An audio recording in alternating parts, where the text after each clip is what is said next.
Hello, Phil Simbarg from the BackgammonLearningCenter.com. This is a position that came up in a chouette. A chouette is a money game that's played with several individuals at once. It's, I think, one of the most fun ways to gamble and also to play backgammon. And backgammon, by the way, isn't just a gambling game. Played match play at tournaments. It's just as much of an intellectual pastime as bridge or chess or other intellectual pastimes. It's a great game. But this happened to be a money game, and I got this one wrong. Let me see what you think. Red is on roll. Should red double? And should he double the stakes and double the cube? And if he does, should blue take or pass? What do you think? Okay, I thought it was a pass, and I passed. And then I took a picture of it because I wasn't sure. And when I put it into Extreme Gammon, I found out it's a fairly sizable take. I made a blunder passing this cube. So I really wanted to work on this to understand it better. So the first thing I said to myself is, what would make it a pass? Of course, improving red's position significantly would make it a pass. Obviously, if red had this bar point made, or I'm going to hit Control C. I'm working with Extreme Gammon. That saves the position the way it looks now. If red had the bar point made, I think this would be a pretty big pass. Let's just see. By changing the position, you understand it better. This looks pretty hopeless for blue. I think this would be a very big pass. And I can compare when it is a pass and what makes it a take. Yeah, very big pass. Let's go back to the original. I'll hit Control V. Go back to the original. What if just his 3-point were made? One more innerboard point. I mean, I thought it was a pass before. Certainly, I think it's a pass now. And it also hurts the race more that red became further ahead in the race. I guess that would make it a pass. Then I'm going to look at other features too, just by playing around with it. Yeah, that would turn it into a pass. Let's go back to the original again. What if red's checker was gone? That's got to be a pass. But what if he just was up here? Only moved up 3 pips from here to here. What do you think? Does this turn it into a pass? This surprised me. This turned it into a big pass. Look at that. Almost a blunder to take. So just moving from here to here so that red is imminent to escape so he can get out and be safe with any 7 or higher than an 8.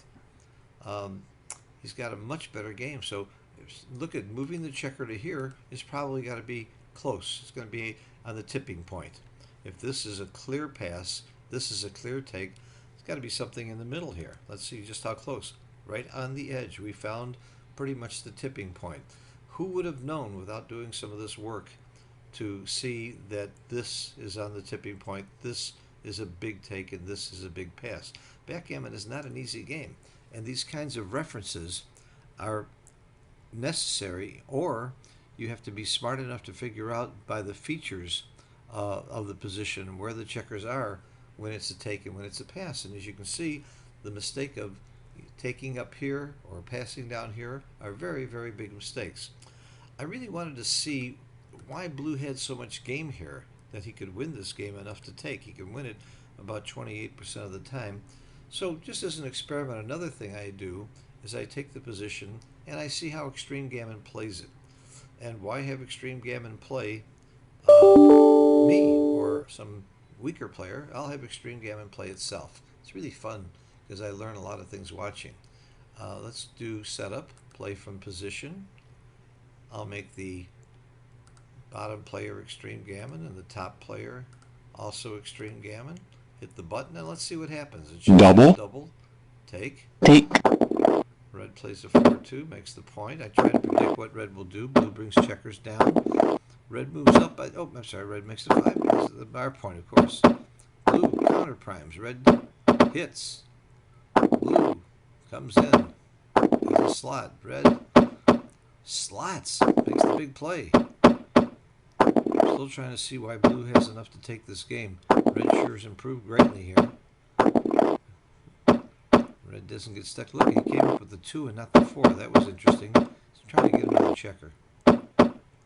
Staying back to get another checker. So I'm still not seeing a reasonable game from blue here. I really like what happened and justified my drop here in this particular situation. But and again, I haven't seen too many moves that surprised me or anything really unusual. And of course, when you take in this game, you were supposed to lose 28% of the time. The odds are he was going to lose. But I wanted to see where the game was, and I didn't see it. So what am I going to do? I'm going to hit Control V, place the position back in again, and let's do it another time. You can't tell from one time, or even 2 or 3 or 5 times, but maybe you just get some insights by watching how it plays out. And I usually see a play or two that really surprises me. I didn't see any there. The plays were fairly standard and simple. Let's go again.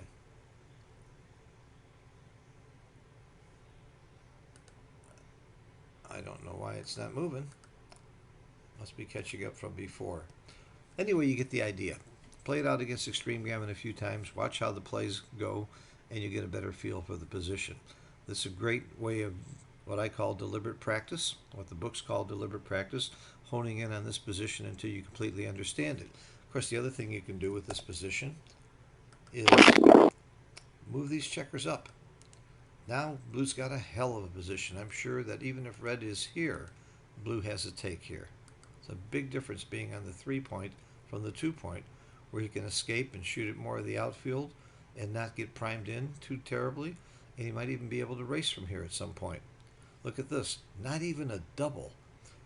We went from a big pass when these two checkers were here to not even a double here. Would Albert Einstein know that if he showed him these positions? I doubt it, unless you knew how to play the game. You learn this from reference. You learn this by putting it into XG and playing with the positions.